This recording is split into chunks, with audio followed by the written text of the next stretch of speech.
Ni boleh tak tolong review handphone ni? Boleh. Jom. Kau tengok video ni sampai habis tau. Kalau korang beli, you guys akan dapat dalam satu kotak macam ni.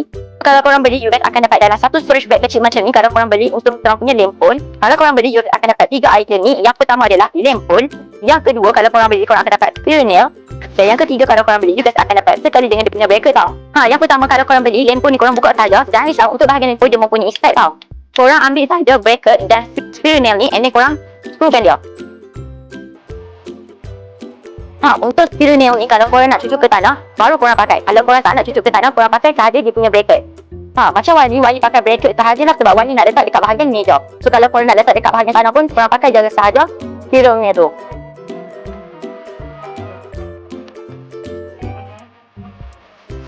So dah siap untuk pasang di bahagian bracket. Yang terakhir, korang masuk sahaja di bahagian lubang. So dah siap. So korang kalau beli, you akan dapat 2 hook macam ni tak. So korang boleh gantung lampu ataupun kipas. Boleh support 1 kg ke bawah. Dan kalau korang tahu, untuk panjang ni adalah 109 cm tau. Mana berminat untuk kita punya lampu, boleh dapatkan sekarang dekat beg kuning tau. Bye!